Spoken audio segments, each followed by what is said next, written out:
کسی صورت میں بھی ایسا نہیں کرنے دیتے۔ بہرحال جی اب آگے آ جائیں جی، یہ بھی ساری میں نے آپ کو بیک گراؤنڈ اور بتا دیا۔ والدہ کہتی ہیں کہ میری جمعہ یعنی کہ کل رات کو اس کا احسن شاہ کا مرڈر ہوتا ہے، سوری اس کا یہ دوران حراست یہ مارا جاتا ہے۔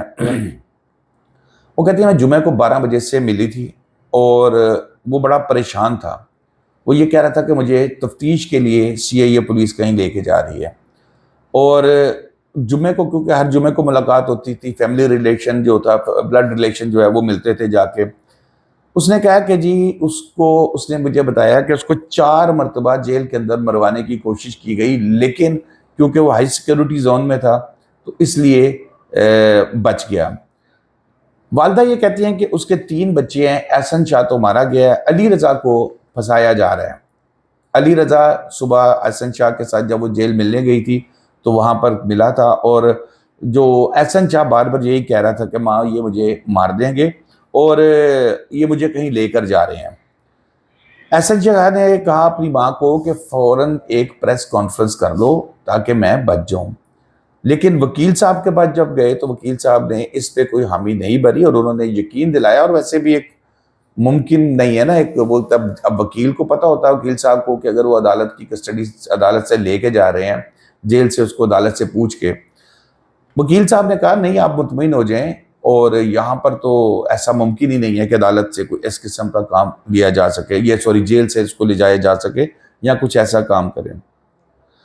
اب احسن شاہ کی ڈیڈ باڈی بھی نہیں دی جا رہی، ہو سکتا ہے جب میرا ویلاگ آپ دیکھ رہے ہوں تب تک دے دی گئی ہو، لیکن ابھی جب میں ریکارڈ کر رہا ہوں نہیں ہے۔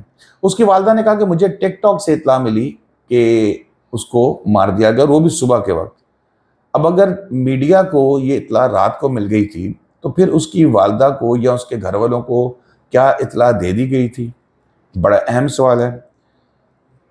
وہ یہ کہتی ہیں کہ امیر بالاج سے 14 سال کی دوستی تھی احسن شاہ کی، اور نکاح کے بعد احسن شاہ یعنی کہ ان کی باتوں سے لگ رہا ہے کہ احسن شاہ کا نکاح بھی کچھ عرصہ پہلے ہوا ہوگا۔ احسن شاہ عمرے کی ادائیگی کے لیے چلا گیا، اور پھر باقی وہ جو آپ کو پتہ ہی ہے اسٹوری کے جی، وہ اس سے امیر بالاج سے اس نے بات کرائی اور موبائل پہ زیارت کروائی۔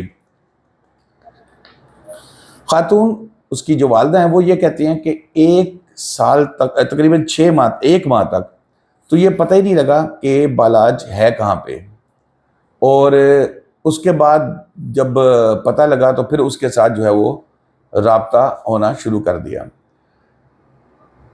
پولیس کی حراست میں مارا جانا بذات خود ایک سوال ہے، پولیس مقابلہ تھا یا نہیں تھا، مبینہ تھا یا نہیں تھا، پولیس سچ بول رہی ہے جھوٹ بول رہی ہے، ہم اس ڈیبیٹ میں نہیں جاتے۔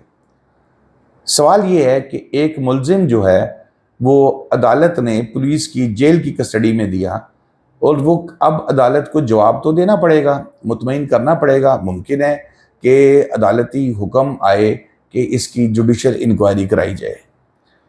آرگنائز کرائم یونٹ جو ہے وہ کسی برآمدگی کے لیے، جیسے میں نے آپ کو بتایا کہ اس کو لے کر وہاں پر گئی تھی۔ تیفی بٹ اور گوگی بٹ جو FIR میں نامزد ہیں، تیفی بٹ کے خلاف تو پولیس کی اطلاعات کے مطابق شہادتیں ہیں، گوگی بٹ کے حوالے سے کوئی خاص شواہد ابھی تک ان کو پولیس کو نہیں ملے ہیں۔ اب وہ کہتی خاتون نے والدہ نے الزام لگائے کہ جی پولیس جو ہے وہ 35 لاکھ روپیہ گھر سے بھی لے گئی تھی، وہ اس نے گاڑی بیچی تھی۔ اس نے کہا کہ کوئی احسن شاہ کوئی غریب نہیں تھا، احسن شاہ کا والد مظفر شاہ بہت بڑا نام تھا، بہت پیسہ تھا۔ اس پہ بھی نہیں جائیں گے اس ڈیبیٹ میں بھی، کیونکہ میں مظفر شاہ کو بھی جانتا ہوں وہ امیر کیسے ہوا کیسے نہیں ہوا ساری بات، لیکن بہرحال ابھی تو سوال یہ پیدا ہو رہا ہے کہ جو فیملی کی جانب سے الزامات لگائے جا رہے ہیں اس پر بطور پاکستان کا شہری احسن شاہ ملوث تھا تو اس کو سزائے موت ہونی چاہیے تھی، یقیناً ہونی چاہیے تھی، کیونکہ جس گھٹیا حرکت اس نے کی تھی اس کا کوئی جواز نہیں تھا۔ لیکن یہ اس کا بھائی ہو یا کوئی بھی دوسرا ہو، یہ اس کا رائٹ نہیں ہے کہ وہ یہ کام کرے۔ عدالت پاکستان کے اندر عدالتیں موجود ہیں، جنگل کا قانون نہیں ہے۔ مجرم تھا، ایویڈنس تھی، تو اس کو یقیناً جتنا ہائی پروفائل کیس تھا امیر بالاج کا، اس کو میرے خیال میں تو سزائے موت سے کم ممکن ہی نہیں تھی احسن شاہ کو ہونی۔ تو دوستوں اب تک کے لیے اتنا ہی، شاداب ریاض کو اجازت دیجیے، جیسے جیسے چیزیں آتی رہیں گی میں آپ کو اپڈیٹ کرتا رہوں گا۔ اللہ حافظ۔